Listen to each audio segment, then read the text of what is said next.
Student अस्सलाम वालेकुम। आज के लेक्चर के अंदर हम डिस्कस करेंगे कि एंजाइम्स के कैरेक्टरिस्टिक क्या होती हैं, अकरस क्या होती है। लास्ट लेक्चर के अंदर हम डिस्कस किया था एंजाइम के बारे में, एंजाइम के कैरेक्टरिस्टिक को हमने थोड़ा सा डिस्कस किया था। एक्टिव साइट को, एक्टिवेटर को, एंजाइम कोलकतजी फैक्टर, इस तरह की चीज़ें हमने डिस्कस की थी, उनका फंक्शन बताया था कि आपको क्या होता है क्या नहीं होता। आज हम डिस्कस करेंगे एंजाइम की अकरस और साथ एंजाइम के काम करने का mechanism.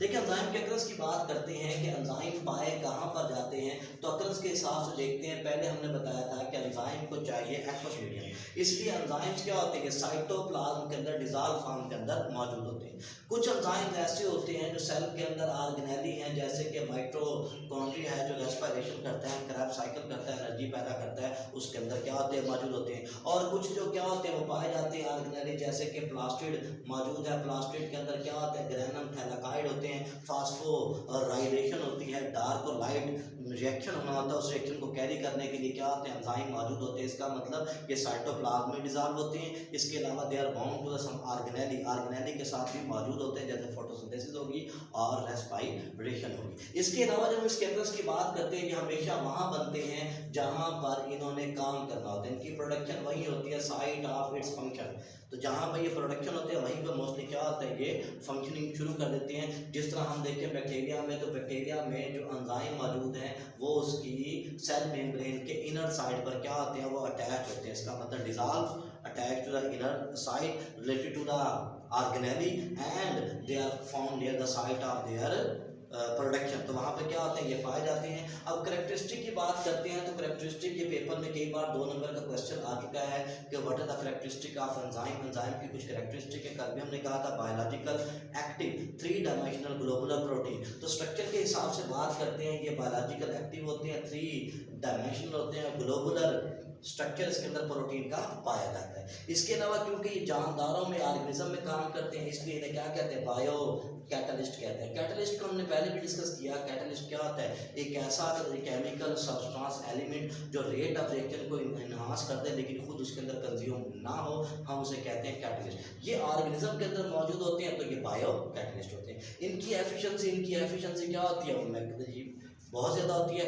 Small amount of enzyme can catalyse reaction, अगर थोड़ी अमाउंट में भी एंजाइम मौजूद है तो रिएक्शन को कैटलाइज करने की एबिलिटी मौजूद है। इसीलिए इसकी जब एफिशिएंसी की बात करते हैं तो ये 100 से लेकर 1000 सबस्ट्रेट को भी जो है वो यूनिट टाइम के अंदर क्या कर सकता है, वो जो है प्रोडक्ट में तब्दील कर सकता है। तो एंजाइम हाईली जो है क्या होते हैं वो एफिशिएंट होते हैं। इसके अलावा क्या होता है ये सेंसिटिव होते हैं। सेंसिटिव से मुराद ये होती है कि they are sensitive to pH and temperature, क्योंकि एंजाइम्स के अंदर मौजूद होते हैं पॉलीपेप्टाइड चेन जो उन्हें 3 ग्लोबुलर स्ट्रक्चर बनाती है। अगर पीएच को चेंज करेंगे तो इनकी क्या होगी, इनकी ग्लोबुलरिटी जो है ना वो चेंज हो जाएगी, इनका स्ट्रक्चर जो है वो चेंज हो जाएगा, डी नेचर हो जाएगी। टेम्परेचर के साथ भी बदलने से यही मसला होता है कि ये डी नेचर हो जाते हैं और डी नेचर होने के बाद क्या होता है ये प्रॉब्लम क्रिएट करते हैं। तो इनकी सेंसिटिविटी की बात करते हैं तो पीएच और टेम्परेचर वगैरह पे सेंसिटिव होते हैं, इन्वायरमेंटल फैक्टर पे सेंसिटिव होते हैं।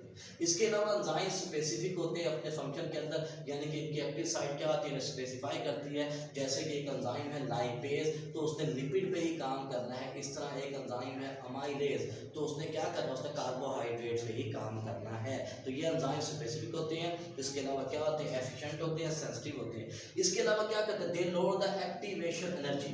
अब ये एक्टिवेशन एनर्जी क्या होती है, देखिए जब हम बात करते हैं एक्टिवेशन एनर्जी की तो हम कहते हैं minimum amount of energy to start a chemical reaction. किसी भी केमिकल रिएक्शन को किसी भी मॉलिक्यूल इफेक्टिव कोलिगन करने के लिए जो कम से कम एनर्जी चाहिए होती है, तो एनर्जी की वो कम से कम मिकदार जो उसे चाहिए होती है हम उसे क्या कहते हैं, हम उसे कहते हैं कि ये क्या है, ये एक्टिवेशन एनर्जी जो है वो कहलाती है। तो एक्टिवेशन एनर्जी क्या होती है, minimum amount of energy start a chemical reaction, हम उसे एक्टिवेशन एनर्जी का नाम देते हैं। फिर हम उसके बाद बात करते हैं तो ये क्या होते हैं, ये डैमेजिंग होते हैं।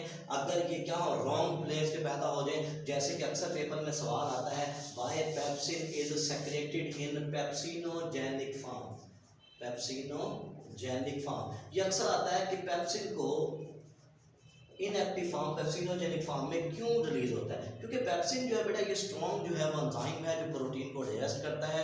अगर ये क्या हो उसी जगह पे एक्टिव हो जाए जहाँ पे पैदा हुआ है, तो ये क्या करेगा, वो जो ट्रांसपोर्ट वाली डक्ट होगी उसको डैमेज कर सकता है, ये नुकसान पहुँचा सकता है। इसलिए ये रॉन्ग प्लेस पर कभी एक्टिव नहीं होता, ये पेप्सिनोजेनिक फॉर्म में एक्टिव होता है। जब ये स्टमक पहुँचता है तो स्टमक के अंदर मौजूद जो एसिडिटी होती है, पीएच होती है, वो उसे एक्टिवेट करती है, तो इसका मतलब डैमेजिंग होते हैं। और इसके अलावा क्या होते हैं, ये स्पेसिफिक जो है वो कंडीशन पे जाके एक्टिवेट होते हैं, तो सारे एंजाइम जो हैं वो फ़ायदेमंद नहीं होते, कुछ क्या होते हैं नुकसानदेह भी होते हैं, डैमेजिंग होते हैं। और पेप्सिन उसकी मिसाल है जो पेप्सिनोजेनिक फॉर्म में पैदा होता है। ठीक हो गया? तो ये हमारे पास क्या होते हैं, ये हमारे पास कुछ कैरेक्टरिस्टिक हैं जिसे हमने क्या किया, जिसे हमने कहा कि ये क्या होते हैं, ये एंजाइम्स होते हैं।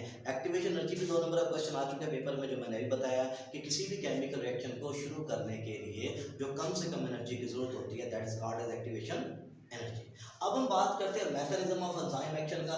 अगर आपको याद हो तो लास्ट लेक्चर के अंदर मैंने आपको बताया था कि एंजाइम की कैटालिटिक एक्टिविटी एक छोटे से पोर्शन पर क्या होती है, वो रिस्ट्रिक्टेड होती है। अब वो छोटा सा पोर्शन जिस पे चार्ज होता है, जो कभी तब्दील नहीं होती, जो फ्यू अमाइनो एसिड पर मुश्तमिल होती है, उस रिस्ट्रिक्टेड स्मॉल एरिया को कहते हैं एक्टिव साइट। तो एक्टिव साइट के बारे में चंद एक पॉइंट है, ये never change, it contain charge, it also consists of few amino acid। Active site की फिर आगे क्या होते हैं, 2 साइट होते हैं, एक बाइंडिंग साइट होती है जिसने रिकॉग्नाइज करना होता है सबस्ट्रेट को ताकि वो उसके साथ बाइंड हो जाए।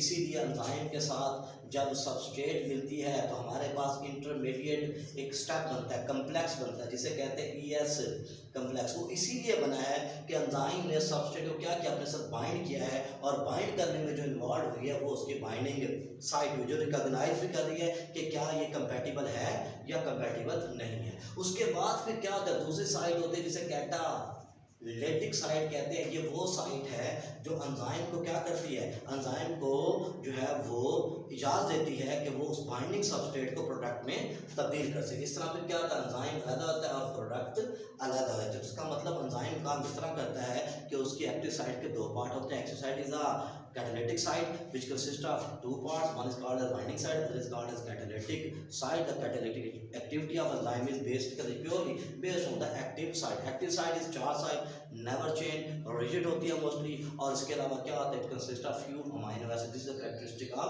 active site। अगर 2 नंबर का क्वेश्चन पेपर में आए तो आप इसके बारे में भी बता सकते हैं कि ये 2 नंबर का क्वेश्चन जो है वो आता है पेपर में। फिर ये ES कम्प्लेक्स बनाता है और आखिर में EP बन जाता है। इसी को हम कहते हैं मैकेनिज्म ऑफ एंजाइम एक्शन। देखिए बाज रिएक्शन ऐसे हैं जो सीरीज में होते हैं, जैसे कि अगर हम गौर करें तो हमारे पास जो फास्फोराइलेशन है, ठीक है, या हम कह सकते हैं रेस्पिरेटरी चेन है जिसे इलेक्ट्रॉन ट्रांसपोर्ट चेन कहते हैं, या हम क्रैब साइकिल कहें, या हम इसे जो है ना वो C3 साइकिल कहें, तो वो रिएक्शंस ऐसे हैं जो क्या होते हैं, जो सीरीज में होते हैं।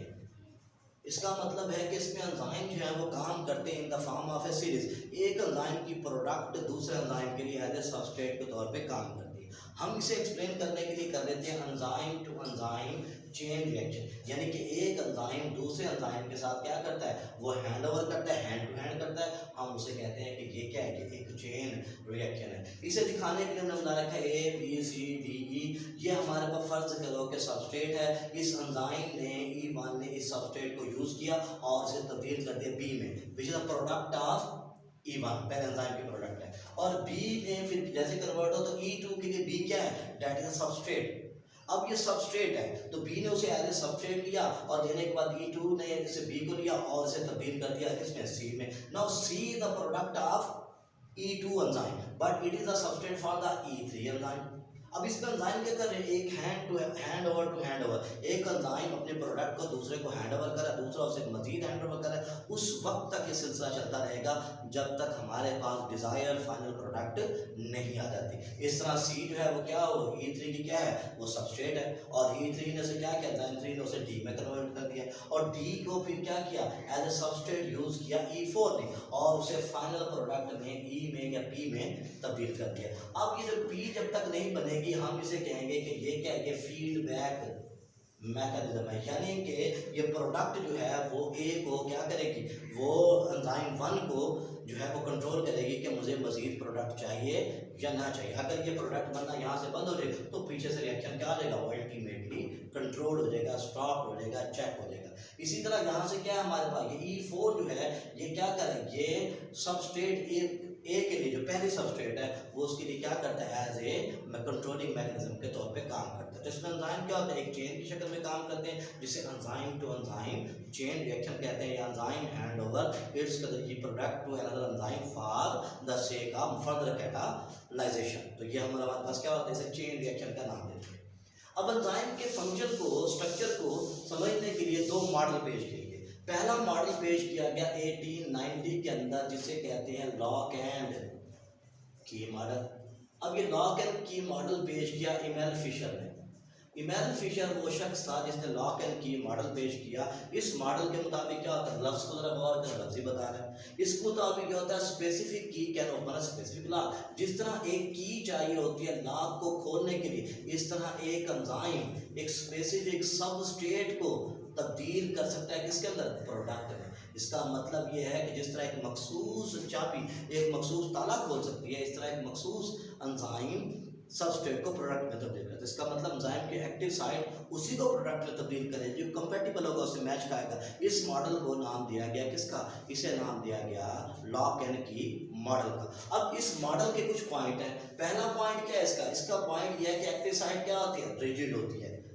सबस्ट्रेट कभी भी एक्टिव साइट को मॉडिफाइड नहीं कर सकता। एक्टिव साइट क्या होती है, ये हमारे पास क्या है, एक्ट एज ए टेम्पलेट। ये टेम्पलेट के तौर पे काम करते हैं। इसका मतलब जो चीज़ एक्टिव साइट पे आके फिट होगी एक्टिव साइट से यूज़ करेगी। सबस्ट्रेट एक्टिव साइट को तब्दील नहीं कर सकती और एक्टिव साइट रिजिड होती है, उसमें किसी किस्म की कोई मॉडिफिकेशन नहीं होती। जब ये मॉडल आया तो इस मॉडल को बहुत सारे लोगों ने क्या कर दिया, रिजेक्ट कर दिया। रिजेक्ट करने के बाद फिर दूसरा मॉडल आया। अब दूसरा मॉडल जो मौजूद होता है उसका नाम है इंड्यूस फिट मॉडल। अब इस मॉडल का नाम है इंड्यूस्ड फिट मॉडल। ये इंड्यूस फिट मॉडल जो है पेश किया किसने, कोशलैंड ने। अब कोशलैंड वो शख्स था जिसने ये मॉडल जो है क्या किया, वो पेश किया। अब ये मॉडल जो है कोशलैंड ने पेश किया जिसे इंड्यूस फिट मॉडल कहते हैं। अकॉर्डिंग टू दिस मॉडल, इस मॉडल के मुताबिक क्या है, अगर सबस्ट्रेट इस शेप की, सपोज है समझाने के लिए, तो एंजाइम खुद को क्या करेगा, सबस्ट्रेट के मुताबिक एडजस्ट कर लेगा। इसका मतलब है कि substrate has the ability to modify the active site of enzyme. Active site enzyme is not a rigid. Active site enzyme does not act a template, यानी कि वो टेम्पलेट के तौर पे काम नहीं करती, वो रिजिड नहीं है और उसके बाद उसे एंजाइम उसको अपने मुताबिक मॉडिफाइड कर सकता है या एक्टिव साइट खुद को एंजाइम के मुताबिक मॉडिफाइड कर सकती है। तो ये मॉडल हमारे पास पेश हुआ जिसे हम इंड्यूस फिट मॉडल कहते हैं। इस मॉडल को एक्सेप्ट किया जाता है जिसके मुताबिक एंजाइम जो है वो सबस्ट्रेट जो है वो एंजाइम पर भी इफेक्ट कर सकती है, थोड़ा बहुत उसे अल्टर कर सकती है और एंजाइम को डेफिनेटली क्या करना होता है, वो प्रोडक्ट बनाना ही होता है सबस्ट्रेट का। तो ये हमारा आज का लेक्चर था जिसमें हमने एंजाइम की कैरेक्टरिस्टिक, मैकेनिज्म, उससे रिलेटेड मॉडल को डिस्कस किया।